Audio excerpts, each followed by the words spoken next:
Someone tells you, "You did an amazing job." And before the sentence even finishes, you're already shaking your head. "Oh, it was nothing. I just got lucky. Anyone could have done it." You deflect it so fast it's almost reflexive, like catching a ball just to immediately throw it back before anyone notices you're holding it, before anyone expects you to hold on to it at all. Here's the strange part. You'd think being told something nice would feel good. For a lot of people, it doesn't. It feels uncomfortable. Exposed almost. Like the compliment landed somewhere you weren't ready for it to land, and now you have to do something with it, and you genuinely don't know what. If that's you, you're not being humble. Something else, something quieter and older, is going on underneath. Picture this. You just finished a big project at work. Your manager pulls you aside and says, "Honestly, this was some of the best work I've seen from anyone on the team this year." Instead of feeling proud, your stomach tightens a little. You laugh it off. You mention the 3 things that went wrong. You start listing the people who really deserve the credit. Anything to get the spotlight off you and back onto safer, shared ground where no one is looking too closely. That instinct isn't modesty. It's a psychological reflex on former ties, and it's far more common than you'd think, especially among people who look from the outside like they have it together.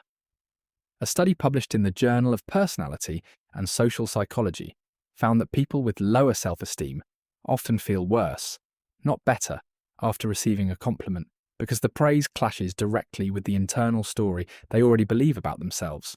Not because they don't want to feel good, because feeling good doesn't match what they've quietly decided is true, and the mismatch itself is what feels unbearable. Here's what's actually happening underneath it. Psychologists call this self-concept consistency. Your brain works incredibly hard, almost obsessively, to maintain a stable and predictable idea of who you are. Even when that idea is negative, even when that idea is actively making you unhappy. If you've believed for years that you're not that talented, or not that impressive, or just doing okay, then a compliment doesn't feel like a gift. It feels like a contradiction. And your brain doesn't like contradictions. So it resolves the tension the fastest way it knows how, by rejecting the new information and defending the old familiar belief instead. Because familiar feels safer than accurate.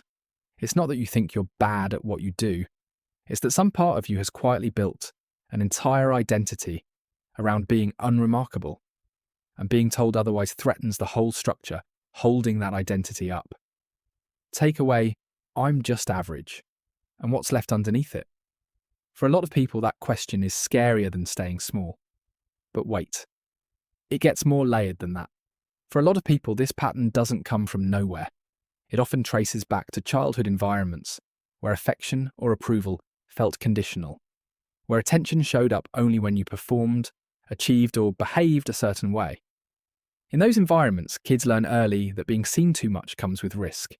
Maybe standing out invited jealousy from a sibling who felt overlooked. Maybe it invited higher expectations from a parent who only noticed you when you were excelling and went quiet the rest of the time. Maybe it simply felt safer to stay small and unnoticed than to risk disappointing someone later after they'd already started expecting more. So the brain adapts.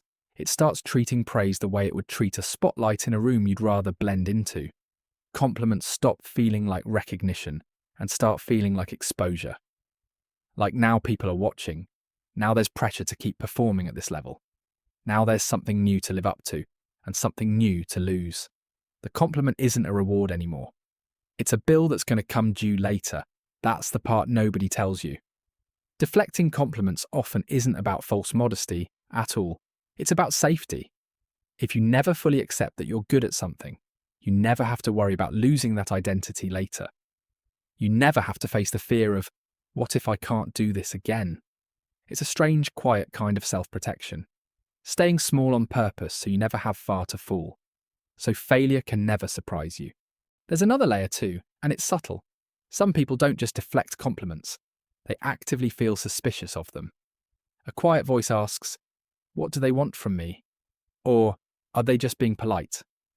This usually shows up in people who grew up around inconsistent praise, where compliments were sometimes genuine and sometimes used to soften a request, smooth over a conflict, or manipulate a situation.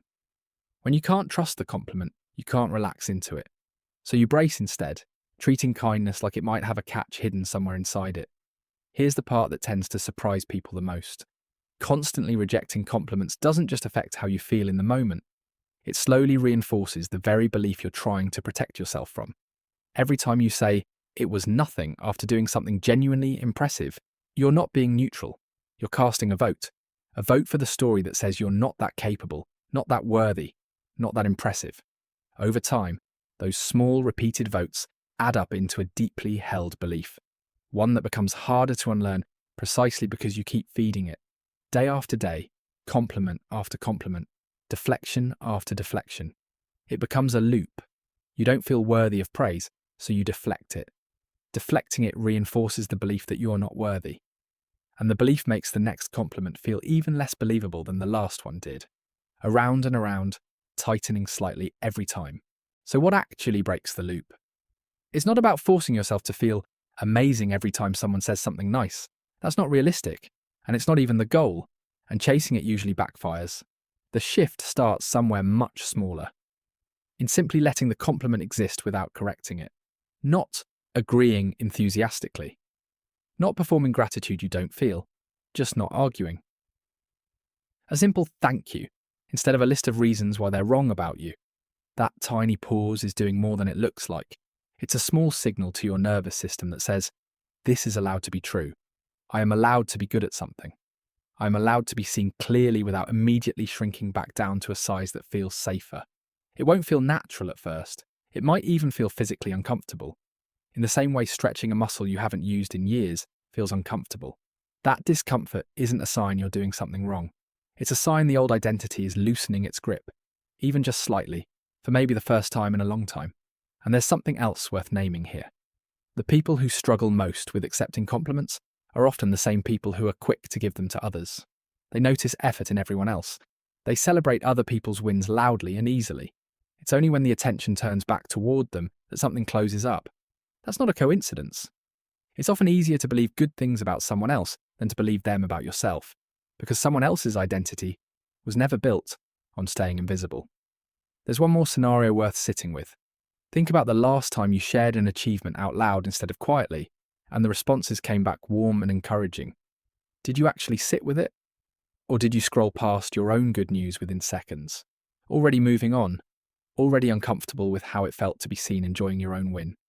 Most people don't even notice they're doing this. It's not a decision. It's a pattern so old it feels like personality, when really it's just a habit your nervous system picked up a long time ago and never had a reason to put down. If you've spent years brushing off praise, deflecting recognition, or feeling strangely exposed every time someone says something kind about you, it doesn't mean you're broken, and it doesn't mean you're secretly fishing for more compliments to fix it. It means somewhere along the way, you learned that staying small felt safer than standing out. That was true once for good reasons that made sense at the time, in the environment you grew up in. It doesn't have to stay true now, in this room, with this person, saying this thing to you. You're allowed to be good at things. You're allowed to be told so out loud by people who mean it. And you're allowed to simply say thank you and let it be true, even if it takes a while before you believe it all the way down. Not because someone told you to, but because you decided the old story no longer fits who you're becoming. If this explains something you felt but never had words for, that's exactly what this channel is here for. Hit subscribe so the next one finds you when you need it. And if you know someone who never knows how to take a compliment, someone who deflects every kind word before it can land, send this their way. It might be the first time they've heard any of this without immediately arguing back.